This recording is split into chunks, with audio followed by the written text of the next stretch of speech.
This is a revision rhinoplasty on a male who's undergone one previous rhinoplasty and was left with a polybeak deformity. What is a polybeak deformity? It's any convexity that is cephalad to the tip defining points. So it can be due to an inadequate amount of cartilage removed in the middle third, or it can be due to fibrosis that develops in the supratip due to a lack of tip support.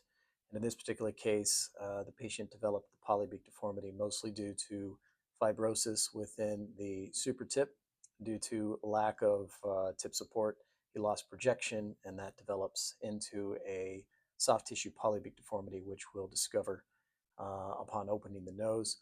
So I'll begin the recording after the dorsum has been reconstructed. Osteotomies have been performed, bilateral spreader grafts have been performed, and then we're exploring now the polybeak deformity. And what I typically do is just invert the flap and have a look and a feel, and you'll be able to readily feel the problem, which again is soft tissue scar fibrosis.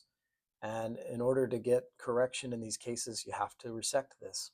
So what I'm doing is using very sharp scissors, and I'm inverting the flap with a hook and pushing with my left hand, and then using the scissors to sharply resect the irregular scar tissue and excess soft tissue in this area. So constantly feeling the back of the flap.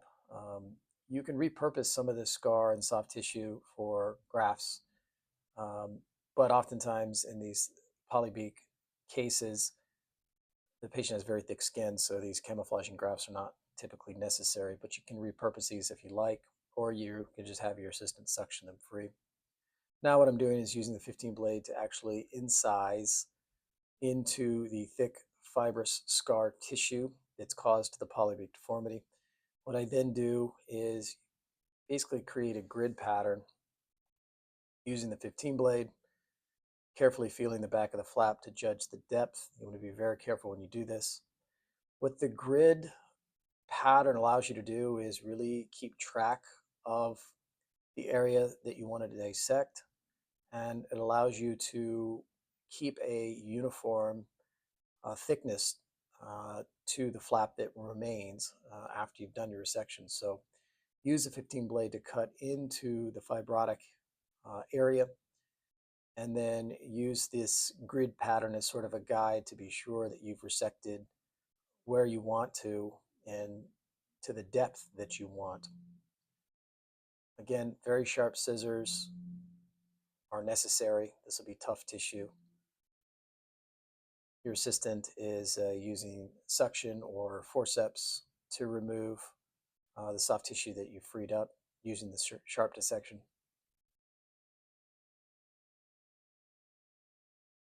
Using your non-dominant hand, again, just to push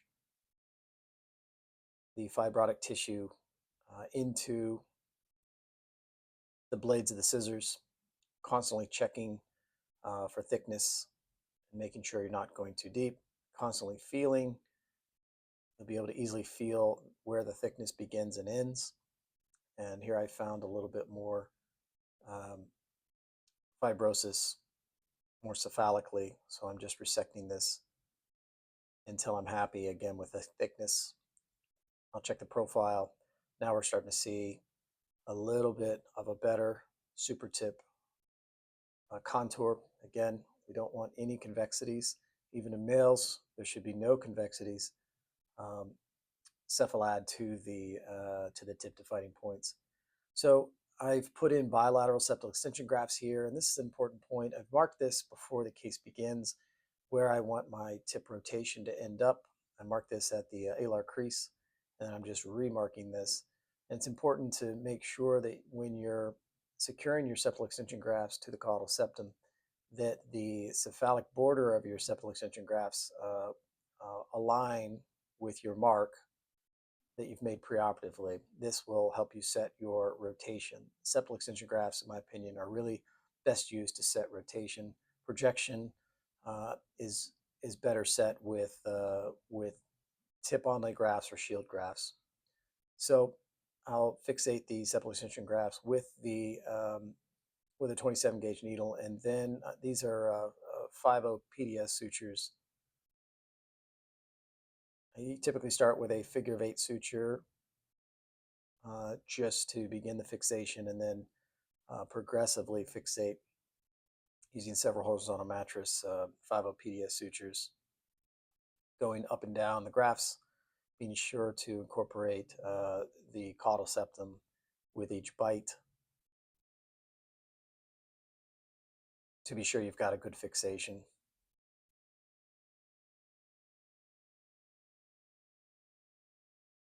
Some people use permanent sutures here. I don't think it's necessary. And I don't have a fixed number of sutures that I like to throw. It really is just having a look and making a judgment as to how many sutures are quite enough to be sure that the grafts are in the proper location and are very well fixated to the caudal septum. Concept here is the caudal septum is fixated in the nasal spine, and the septal extension grafts are fixated to the caudal septum.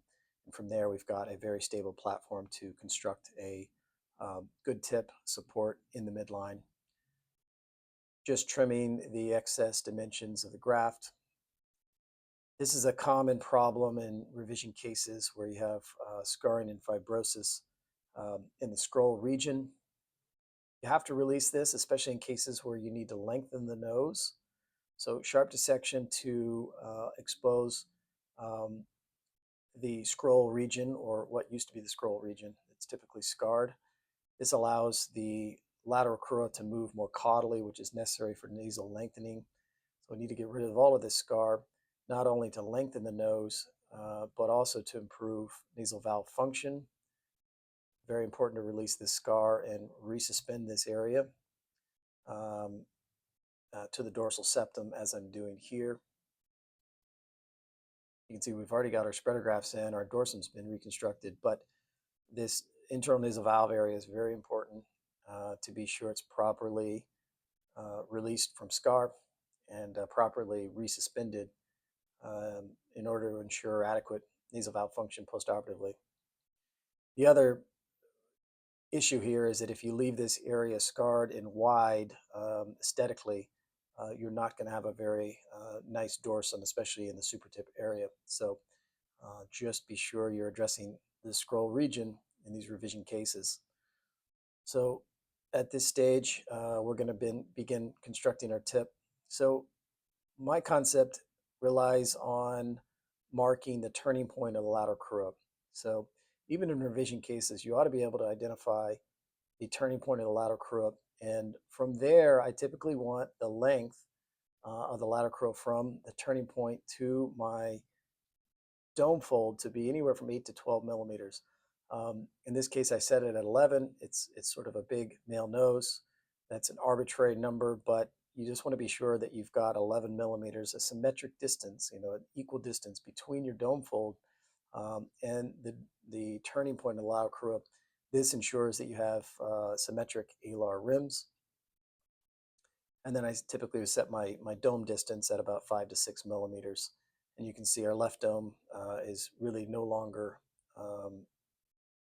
useful. It's been destroyed from the previous surgery. So this is a rib graft that we previously harvested, and now I'm going to carve a lateral crural graft. This is a graft that needs to be fairly thin and flexible, but of course strong enough in order to support and reinforce the lateral crura, which are often weak and partially or mostly resected in these revision cases. So the mistake here is to put a big, thick, stiff graft in, which is never going to look right or feel right to the patient. I don't typically dissect the vestibular skin and do a traditional lateral crural strut graft. Oftentimes I think that that's unnecessary. I'll usually just lay this over the lateral crura and then use 5/0 PDS to incorporate the graft within the dome fold. So the medial edge of the graft is now going to be your dome. In this particular case, we don't really have a dome or any useful cartilage to create a dome on this left side. So um, very typical in a revision case, you're oftentimes constructing the entire dome complex out of cartilage grafts. This is a useful graft to reconstruct the lateral crura and dome. So a couple of sutures just to fixate this to the dome. Luckily, in this case, the media crura are still in pretty good condition. We didn't have to do anything there. Again, 5 PDS sutures. It's always helpful to hold these grafts in place with a 27 gauge needle before you put a few fixation sutures in. In this particular graft, I extended a little bit caudal to the caudal edge of the lateral crura because, again, trying to lengthen this nose, and on the pre-op photographs, he has a little bit of asymmetry to the alar rim position. So I actually want to push this alar margin down a little bit on the left side. So we're going to put one on the right side as well. Again, very weak, partially resected lateral crura. And this is just going to give us a better chance at creating a symmetric and stable tip complex if we have firm, stable lateral crura and dome folds to manipulate. So again, this lateral crural graft, or these lateral crural grafts, are reinforcing the lateral crus, yes, but they're also becoming our new dome folds. So that's the reason that I've cut them to be approximately 5 to 6 millimeters, because that is the width that I want for my dome folds. So 5 PDS sutures to create the new dome fold, which I have marked and measured to be 11 millimeters from the lateral crural turning point. So this is the way that I'll get a good shape and symmetry to my alar margins, or alar rims. We want these alar rims to be flat or even a little bit convex. We never want any concavities. Concavities create shadows, which frames the tip poorly, and typically gives the appearance of a pinched tip.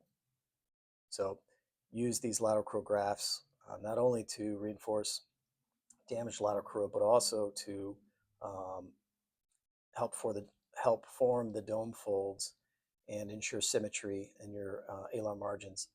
So this is a figure of 8 suture going through the cephalic ends of the dome fold. So this will bring our new domes together, at least temporarily, to give us an idea of where the tip is going to fall. So once I'm happy with that, I'll go ahead and fixate the media crura to the septal extension grafts. Again, 27 gauge needle helps fixate it once you've got it in position. And then these are just pretty standard tongue and groove fixation sutures, buried horizontal mattress 5 PDS sutures that I'll march up and down the media crura and be sure we've got a good fixation to our septal extension graft caudal septal construct. This needs to be a stable platform because we're going to then insert our shield graft in order to position and stabilize our tip. So the shield graft, again, out of rib graft, has been inserted.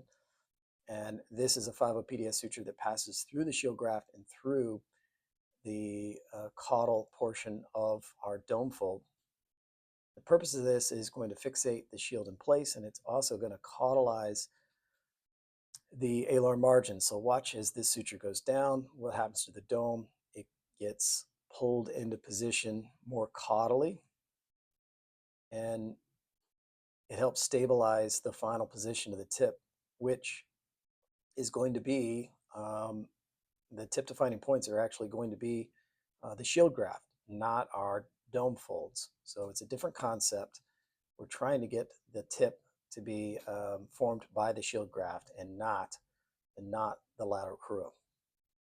So whenever you're putting these first sutures in, it's really important to check the height of the alar margins. And you can see right here, I've made a mistake. My left alar margin is lower than my right. It's also flatter, whereas the right side has more of a convex shape.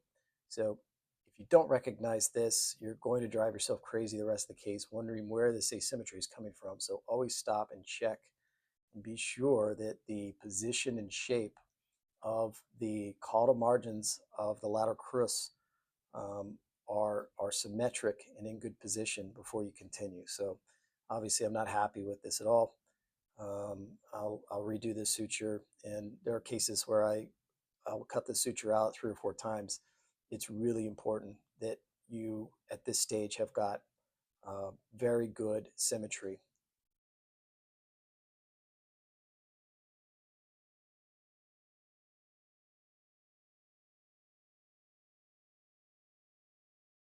The shield graft at this stage will look pretty big, and that's by design. I always put grafts in bigger than they need to be because it's quite easy to sculpt them with cautery once they're in situ and you've got them fixated. So another suture here again, just to get uh, the caudal portion of the dome fold um, at the right height. You can see I like that position much better relative to the shield graft.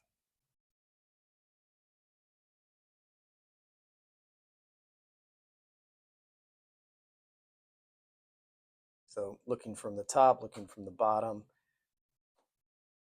Now the little bit of convexity that I have on the right lateral crus, I'm going to try to correct here with a suture or two, just using this one to fixate again the position. And then there's another suture that I'll do here in just a minute just to help with the convexity. So I'm looking here and I like the position, but again, the shape's just a bit off. So what I do is I hold the lateral crus straight and I pass the suture more through the cephalic end of the lateral crus and more through the lateral edge of the shield graft. So it's basically like an oblique dome suture. And what that is going to do, it's going to pull the cephalic margin down and lift the caudal margin. So now I'm looking and I'm fairly happy with the symmetry. I like the tip position. I like the um, projection and rotation.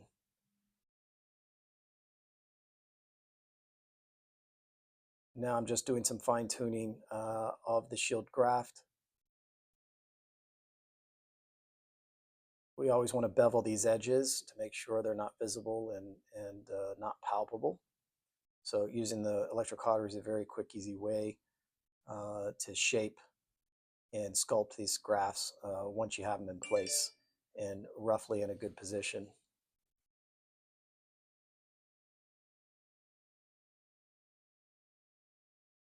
So once I'm happy with the position of the tip and the alar margins look pretty symmetric, now I'm going to continue to fixate the shield graft using 6-0 PDS sutures to the medial crural.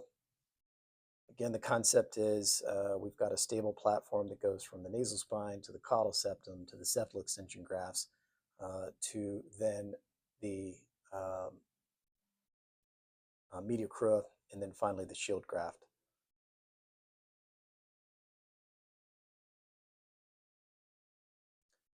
So using just a little bit of a perichondrium augmentation graft here to get a little bit more of a convex infratip lobule.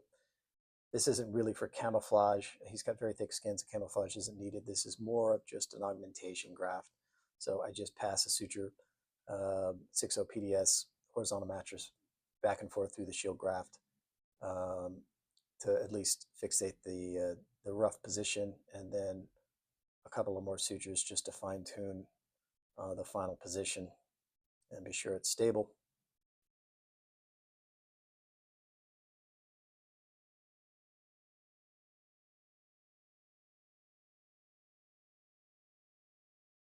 So 6-0 PDS passed behind the shield graft.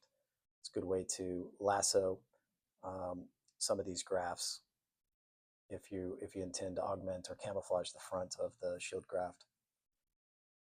So fairly happy with the tip at this stage. Now I'm just doing some fine tuning to the dorsum.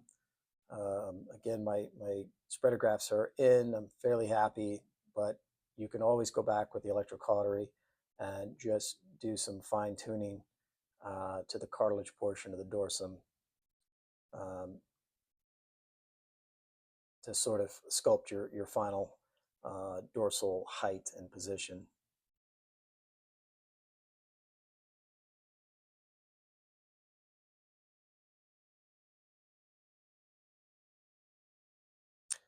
This is a cutting current bovie on the setting of 10. So use cutting current, and it doesn't need to be very hot.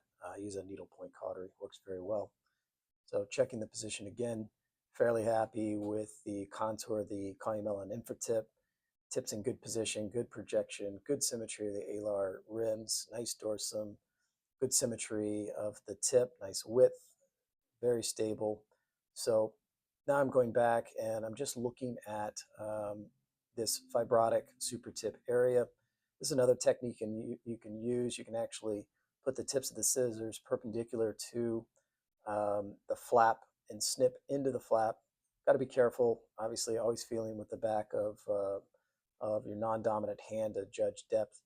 But again, just getting rid of and softening as much of this fibrosis as possible is what's going to help us get a good long-term outcome and prevent um, the polybeak formation, the polybeak from forming again. That and a nice, stable, well-projected tip. So we've got a very stable tip complex. We should not lose any tip projection, and therefore we should not get any contraction in the super tip area, which will help prevent fibrosis and reformation of the polybeak.